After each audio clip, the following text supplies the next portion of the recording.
Shalom, salam jumpa di ruang belajar Kristen Cerdas sama Haryadi Baskoro. Kali ini kita akan belajar tentang tokoh kita, seorang Kristen cerdas.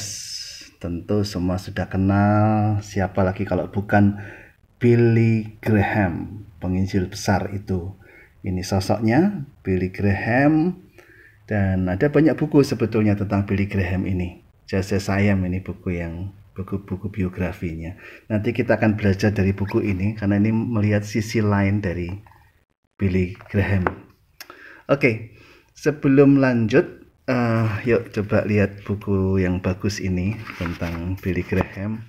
Tentu ada banyak hal, tapi kita lihat saja yang visual, foto-foto dokumenter. Ini Billy Graham muda ya pada waktu itu. Dan kalau kita lihat salah satu kekuatan Billy Graham itu kehidupan keluarganya yang sangat terjaga di dalam kekudusan dan di dalam soliditas yang luar biasa.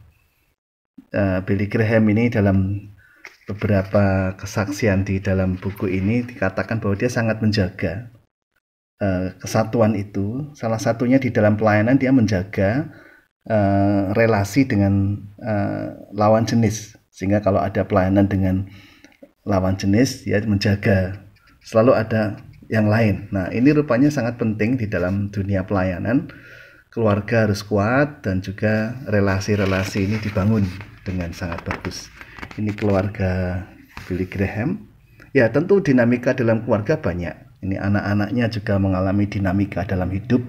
Dan Billy Graham sadar bahwa menjadi pemimpin rohani itu ya harus melayani keluarga. Sehingga dalam banyak hal, beliau ini juga prioritas di keluarga. Oke, ini yang menarik beberapa pelayanan-pelayanannya sejak awal. Jadi ini Billy Graham itu meninggal barusan di usia 99 tahun. Luar biasa. Jadi pelayanan beliau ini melintas zaman. Dari zaman mungkin dari era revolusi industri 2, 3, dan 4, dan terakhir masih membuat film ya. Jadi melintas zaman. Nah, satu hal yang menarik lagi, ini masih masalah keluarga. Dia punya hubungan yang sangat karib dengan ayah mertuanya. Ya, jadi ayah mertuanya ini Dr. Nelson Bell. Ini foto tahun berapa? 72. Jadi Billy menyebutnya sebagai mertua, tapi juga sebagai mentor. Kalau kita lihat ini seperti Musa ya. Musa itu seorang yang diurapi, pemimpin yang diurapi, tetapi dalam bidang tertentu dia mendapat masukan dari Yitro mertuanya. Jadi Tuhan akan pakai siapa saja dan nampak keluarga ini penting. Kalau ini teman-teman pelayanan dia. Oke. Kemudian kalau bicara Billy Graham nggak ada habis-habisnya. Pelayanan-pelayanan yang sangat dahsyat, sangat masif. KKR ini waktu itu ada tahun 62 loh di Chicago, ada 116.000 orang. Wah, dia berkhotbah. Memang Billy Graham ini dikenal sebagai pengkhotbah semiliar umat ya, karena sudah keliling dunia dan selalu bikin crusade yang dahsyat. Dan yang menarik, Billy Graham ini adalah tokoh Kristen cerdas yang bukan hanya jago kandang ya, artinya bukan hanya menjadi tokoh gereja atau tokoh Kristen, tapi juga tokoh masyarakat. Kedekatan dia dengan tokoh-tokoh politik, dengan para presiden, ini dengan Kennedy, Presiden Kennedy, kemudian ini dengan Indira Gandhi ya. Kemudian juga dengan tokoh-tokoh gerakan sosial seperti ini dengan Martin Luther King. Kita tahu bahwa dia ini adalah tokoh gerakan sosial. Kemudian juga dengan Margaret Thatcher. Jadi Margaret Thatcher ya, tahun 89. Jadi Billy Graham ini kekuatannya adalah dia pemimpin dunia, yang pemimpin yang bergaul kuat ya, hubungan dengan pemerintah sangat bagus, sehingga sekalipun Billy Graham ini seorang penginjil yang sangat fokus di penginjilan, tetapi hubungan dengan pemerintah bagus, hubungan dengan agama-agama lain bagus, dan ini menarik ya, ini yang luar biasa ya. Dan nampak Billy Graham itu dekat juga dengan denominasi, karena pelayanan dia meskipun dia tokoh baptis, tokoh gereja baptis, tapi dia juga tokoh lintas denominasi. Sehingga pelayanan-pelayanan dia didukung oleh banyak gereja. Ini di Seoul, di Korea Selatan tahun 73. Jadi jauh sebelum Paul Yonggi Cho bergerak dan melayani dengan dahsyat itu, ini Billy Graham sudah ke sana dulu ini. Bahkan ketika di bagian lain dalam buku itu diceritakan bagaimana Billy Graham juga menembus China juga. China yang negara komunis itu, Billy Graham bisa masuk di sana. Jadi Billy Graham itu punya kemampuan kepemimpinan dan komunikasi lintas iman, lintas budaya. Karena salah satu rahasianya kalau Billy Graham ini belajar antropologi, ilmu budaya. Nah, ini menarik. Sehingga hamba Tuhan itu perlu punya kompetensi, kepiawaian, bukan hanya di rohani. Kalau khotbah pasti, belajar Alkitab pasti, tapi punya kompetensi membangun hubungan baik dengan lintas denominasi, kesatuan tubuh Kristus, maupun hubungan dengan komunitas-komunitas di luar Kristen, dan hubungan dengan para pemimpin. Itu yang perlu, itu yang kita pelajari dari sosok Billy Graham ya, luar biasa. Tapi ada satu hal yang menarik, ini buku lain ya, seri Pahlawan Iman, tentang Billy Graham juga. Ada satu yang menarik, ini penulisnya adalah, coba kita lihat, penulis buku ini adalah Sam Wellman.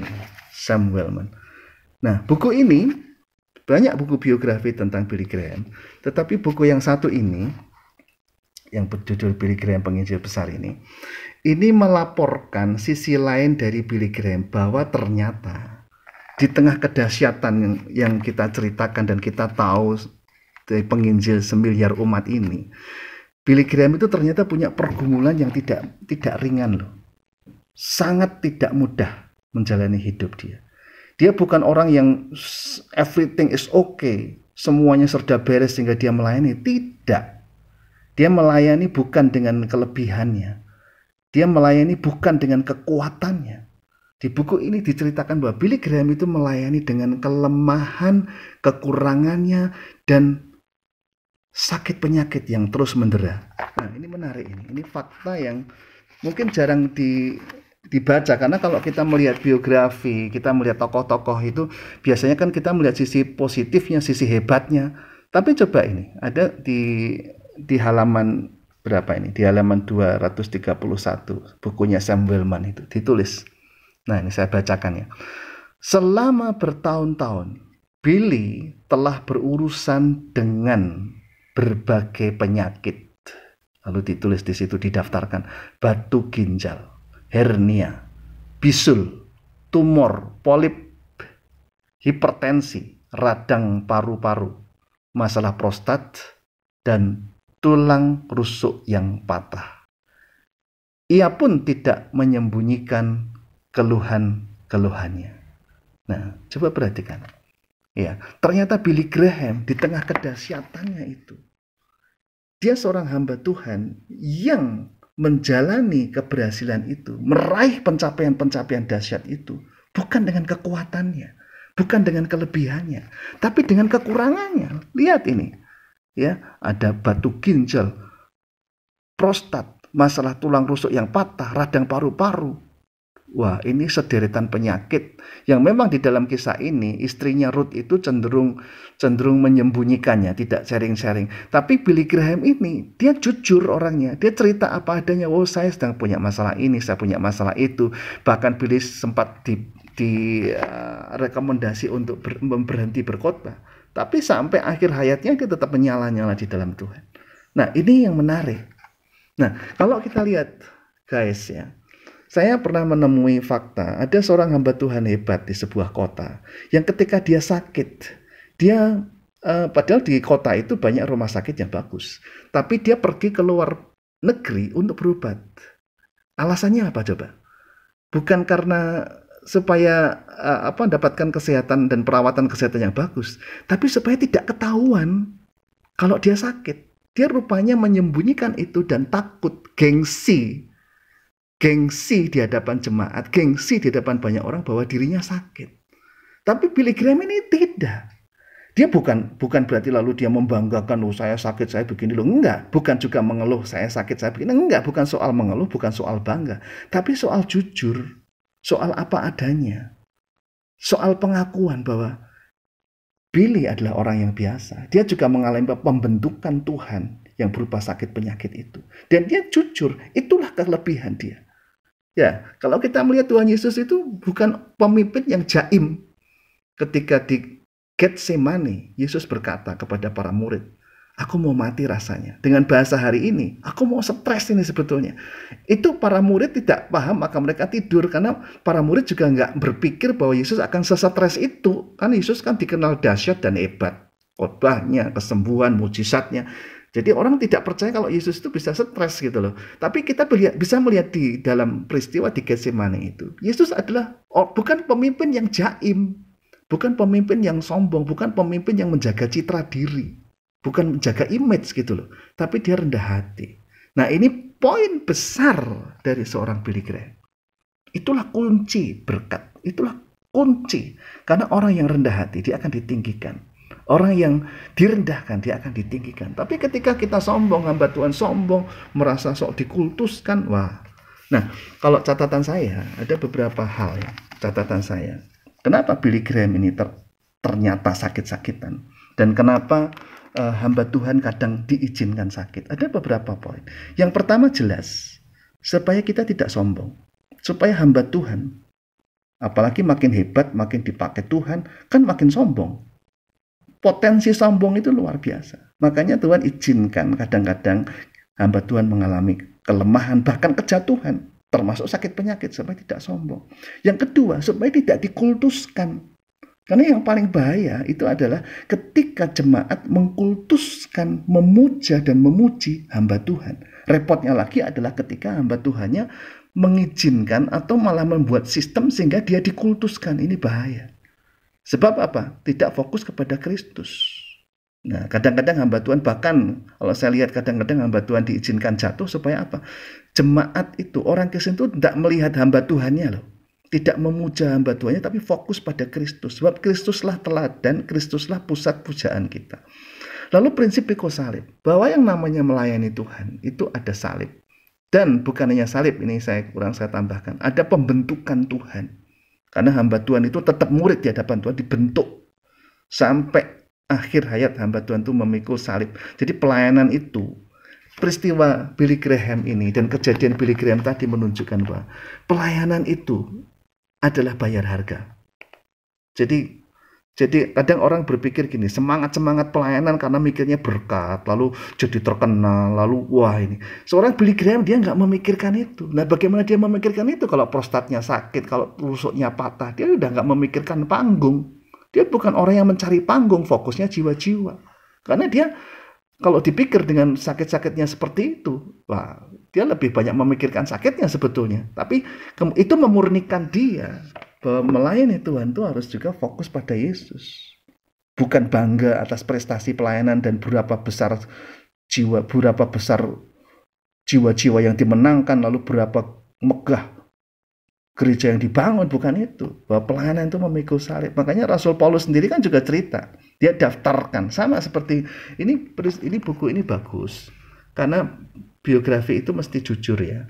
Paulus itu ketika menulis dirinya dia juga jujur. Di surat Korintus itu dia juga bilang, aku berapa kali didera, aku miskin, terkatong-katong di kapal, mengalami dianiaya dan sebagainya. Nah ini kehidupan Billy Graham itu hendak menceritakan dia bahwa selama 100 tahun dia hidup, hampir 100 tahun ya, dia meninggal di usia 99 tahun ini, dia dipakai Tuhan, tapi dia juga memikul salib untuk itu. Dan kebanggaannya bukan karena kehebatannya, tapi fokusnya pada Kristus. Tapi kemudian sakit penyakit itu juga harus membuat kita lebih strategis ya. Lebih strategis. Pertama, ya hamba-hamba Tuhan bersatu. Ya, Billy Graham itu nampak sekali bahwa pelayanan dia bersatu, bergandengan tangan dengan banyak yang lain. Kemudian ini penting, ini doa dan peperangan rohani. Karena sakit penyakit ini kan sebetulnya bisa merupakan serangan balik ya.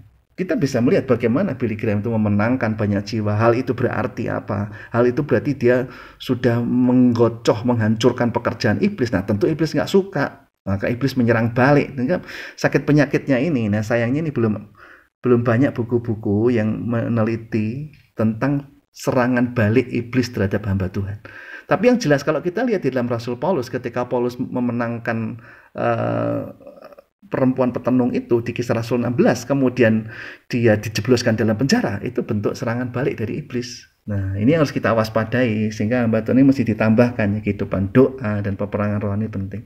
Lalu kemudian keseimbangannya, keseimbangan bahwa kita harus ya rohani berdoa, tapi juga rasio, ya doa, tapi juga ada dokter, ada obat, karena kita memang harus menjadi profesional. Ya, profesional bukan berarti melayani, itu bukan berarti kita menanggalkan atau membuang akal budi kita, justru harus memaksimalkan. Nah, itu dari kesaksian dan pelayanan seorang Billy Graham. Di tengah kedahsyatan dia, ribuan orang, ratusan ribu orang dimenangkan.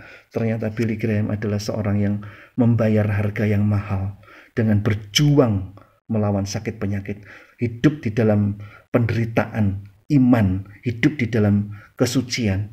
Itulah harga yang dia bayar, dan disitulah letak kecerdasan seorang Billy Graham. Haleluya.